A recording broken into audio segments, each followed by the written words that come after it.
Hello everyone and welcome back to the video. In today's video we're going to be going over Delta 4, which was kind of a precursor to Kagaribi, but this event was still in S tier and was incredibly stacked with some banger matches. In 13th place you had Cosmos, Passeriman, Riziasu, and Osimo. 9th place you had Noi, SSSR, Umeki, and Alice. 7th place you had Matsunabe and Yamanakshin. 5th place you had Takara and Jagaimo. 4th place you had Aegis. 3rd place Shuton. 2nd place Riddles, and 1st place Miya. We're going to be going over some of the more impressive runs and just talking about what this tournament means leading into Kagaribi. But before we talk about any specific runs, we have to talk about the fact that the invaders are getting whooped. They're getting absolutely destroyed. The only players that are consistently matching their seeds are Riddles, Send, and Hungrybox. Zomba's underperforming, DeBuzz is underperforming, Mudace is significantly underperforming. Cosmos is a little bit here and there. Sometimes he does well, sometimes he doesn't. But again, the only player with real consistency actually making it into the top 8 is going to be Riddles. Riddles has gone to 3 Japanese majors and he's made 3 top 8 so far. And even though Tokyo Smash Bootcamp didn't count as a major, it was still a major tier caliber event. So making the top 8 there is still pretty impressive. And we'll talk about Riddles' run, but I want to talk about Send as well. Send's been incredibly consistent. He's been doing very well here. And I also want to talk about DeBuzz. Now, DeBuzz tweeted something, and I have to agree with this 100%. And it's going to be the fact that his characters are getting rocked in Japan. Because Japan is not only the land of the Olimar, it's also the land of the Min Min. There's so many amazing Min Mins at this event. One of them had one of the best runs of the tournament. That was an up-and-coming Min Min. As well as Rosalina. There is a very good Rosalina here in Yuzu. So Rosalina, there's not really any in NA. Well, here you actually have people that might know the matchup a little bit more. So DeBuzz definitely struggling there. I think Zomba also fell to that. A lot of people are just falling to these weird uncommon matchups because the great thing about Japan is that they have characters that nobody else has. For example, Zomba lost to Chrom and Lucario. DeBuzz lost to Min Min and Sheik. This is stuff that isn't really common in the US, so it's really, really unfortunate for these players that keep running into these uncommon matchups. But in Japan, you have to know essentially every matchup because every single character has a top rep, which makes them such a scary region, especially a scary region to invade to, because you're not going to have data on every single player. You know, it's the first time you've ever been there. This is probably the best one of the characters you're going to play, especially for those more uncommon characters. Like example, Gachabi was playing Lucario, was able to beat Zomba in the loser side of bracket. That's really unfortunate for Zomba. He's probably never played Lucario on that level, but you could almost guarantee that Gachabi has played a Rob on Zomba's level. So pretty interesting how many intricate characters there are in Japan, and it's kind of one of the reasons that they do so well and kind of save off these invaders. And the first player I want to talk about is going to be Yamanakshin, who had a ridiculous losers run. They lost fairly early on to Rinkaruru. Then they were able to beat Sebpro, Roki, Oi George, Gorika, Mao, who beat DeBuzz at this tournament. And then Osimo. Osimo definitely being the best win there. Osimo, I regard him as like a top 20, maybe even 15 caliber player. He is ridiculous, has been doing really well this year. And 13th place for Osimo is one of his worst performances, which kind of just highlights how crazy he is. Then Yama was able to beat Umeki right after that. Once they got into top 8, they unfortunately lost to Jagaimo, but still an incredible run and one of the best runs we've seen from Luigi in 2023. Now, it's kind of unfair to say that because Waka hasn't been in a major event, Luigi hasn't been in a major event. The other best one would be from Luigi at Invasion, where he got wins on both Bloom and Gluttony, but this is the first top 8 that we have at a major event from a Luigi player. It was Luigi Steve, though, so a combination there. And also, it's nice to see that the secondary Steves are starting to do some serious damage in Japan. You had Mia's secondary Steve come out in this tournament. Obviously, Yama's doing it. You still have Akla, which is, you know, more of a main Steve, obviously, but still, Steve is coming more and more prevalent, which makes sense. These character takes a lot of time to invest in, but imagine people see Akla farming, they're like, okay, I'm going to put this character in my pocket, and we're seeing people have great effects with it. Again, Yama has one of the best secondary Steves that I've ever seen, and that Luigi combination is really, really strong. He hits you once with both characters, and you just explode. A crazy, crazy player, and now with this run, I think he's in contention, maybe even secured that spot of best Luigi, at least for a little bit. The next player I want to talk about is going to be Alice, who again had a crazy lose run. There was a lot of very good losers runs at this tournament. He lost fairly early on to Yuzu, then he was able to beat Yu, Taishao, Iam, who had just beaten DeBuzz, by the way, which is good. Crazy shouts to Iam because that's obviously a very impressive win. Then he beat Lax, who also had some of the biggest upsets of the tournament. We'll get to him in a second. Riziasu, and then he did fall eventually to Jagaimo. But this is another amazing run from Alice. It feels like every month or so, maybe even 2 months, they have just this ridiculous run that puts them in contention for the best Roy in Japan. And they kind of falter off a bit, and then Hikaru gets a little bit more consistency. And then Alice, he strikes back, he stroked back super hard this tournament, just looked out of his mind.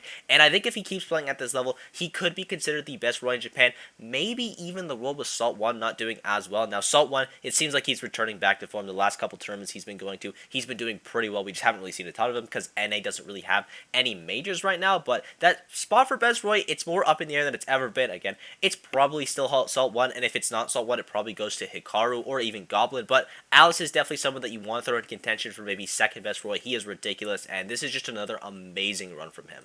Next up is going to be Lax. He got wins on both Yoko and Zamba. That Zamba one's especially big. Considering how well Zamba did at Tokyo Smash Bootcamp, even though it isn't a ranked tournament, it's still really impressive. He got a bunch of good wins there. He was clearly playing decent, so this tournament getting a massive upset over him. Huge shout out to Lax for that. He was also using the character combination of Roy and Sora, which is not a super common one, but we've seen Hikaru do it as well, so maybe they complement each other super well. Maybe it's just a coincidence. I'm not really sure how that works. I'm curious if you guys have any input on that, but still, really nice run from Lax. They weren't a player I was super familiar with, but getting an upset on Zamba, that's definitely going to put you on most people's radar.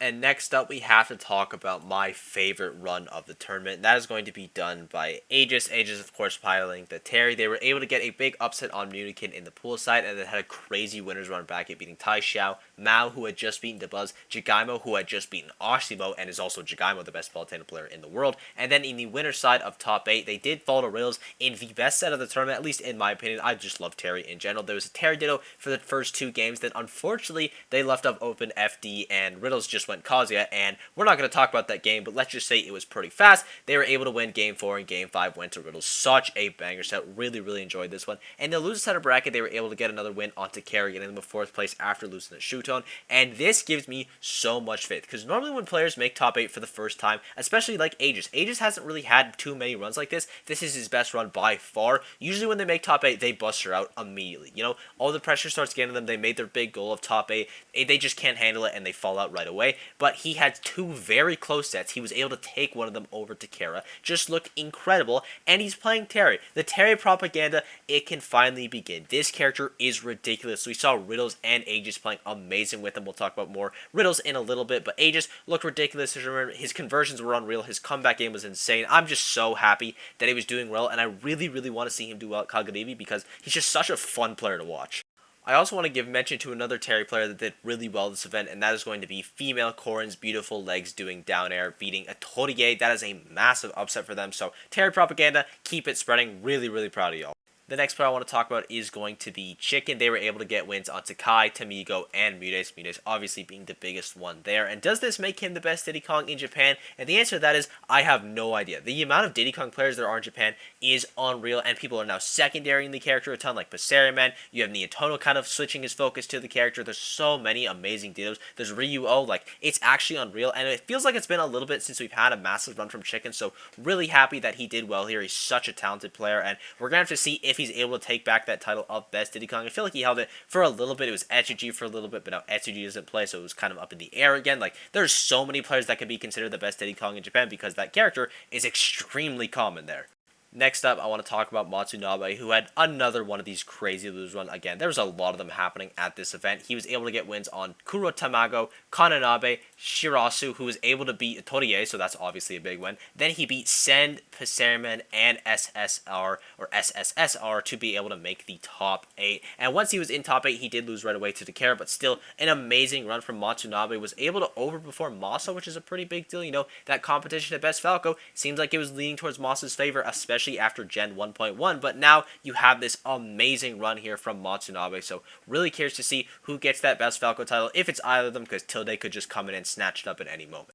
Also, Masa wasn't actually at this event, I just misremembered that, but the final player I want to talk about before talking about the big 3 is going to be Noi. He's able to get wins on Harrison, who beat Mudes, which is pretty crazy. Ice Climbers Peach doesn't seem like an amazing matchup, but it definitely is one that you have to know, especially at this point. In Japan, you need to know Ice Climbers because there's more than Big D. He's also able to beat Sen, and then he did lose to Shuton and to Kara to not make top 8, but the sets were both competitive, and it was with PT, and honestly, I'm just really happy to see PT again. This character is ridiculous. It feels like Noi is the only real rep of them right now. You don't really see anyone else making huge waves, and that's obviously because the main rep being Quid. He isn't really competing right now, so hopefully Quid comes back, but in the meantime, Noi is definitely sufficient because his PT is ridiculous. He looked really strong this tournament, and this is one of the best runs we've ever seen from him. and let's talk about our top 3 of Shuton, Riddles, and Miya. And to be honest, I don't really care who these guys be. I just want to talk about what this means for their ranking, because these are all players that you could consider top 10. They're the only people in this event you could consider top 10. Before, I would have had Mudes in the discussion, but the fact that half his tournaments are duds now really hurts him. He doesn't have the reps under his belt like someone like Miya does, who also has 2 duds, but he has like 30 other tournaments aside from that are amazing. While Mudes does still have Genesis and Summit that are crazy, I think he needs a couple more good performances under his belt before he gets back into that top 10 conversation. But our first one being Shuton. Shuton, I'm not sure if he's top 10 right now. I think if he is, he's like 10 or 9, which honestly, I could see 10 makes a lot of sense to me. He's been looking pretty clean as of late. He's won multiple majors already this year and multiple top 8s. He only lost to Riddles and Miya here. Just looked really impressive overall. Riddles as well. Riddles looked crazy here. He was able to actually get a win over Miya, which I was pretty surprised by. You know, I thought Miya was only going to lose to DeBuzz this tournament, and if DeBuzz lost like he did, he would just dominate, but Riddles gave him a real fight for his money. Honestly, could have won the tournament in both the initial grand final set and the reset. The reset went to game 5. It was all Kazuya versus Miya, which is fairly interesting. I wonder if he does try the Terry.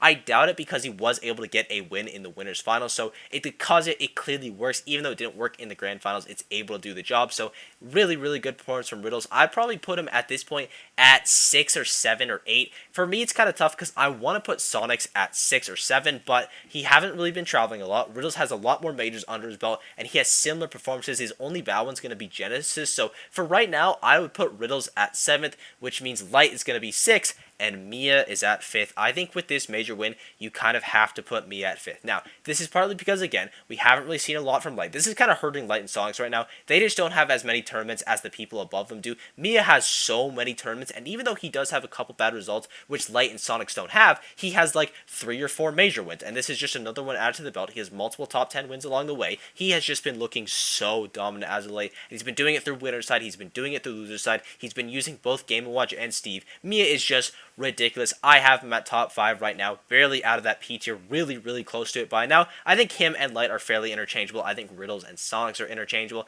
And then at like the number 8 spot, it gets a little bit harder to rank, but I thank you guys for watching. I hope you enjoyed. This was kind of a new kind of format style for these videos because we're doing a lot of recaps recently because there's a lot of tournaments. Let me know what you guys think. If you like this format a little more, maybe we'll go by this one. If you don't, then don't worry, we'll go back to the normal one for the kagaribi recap. But yeah, support's been absolutely unreal. Thank you guys for everything, and I will see you all next video. Bye-bye.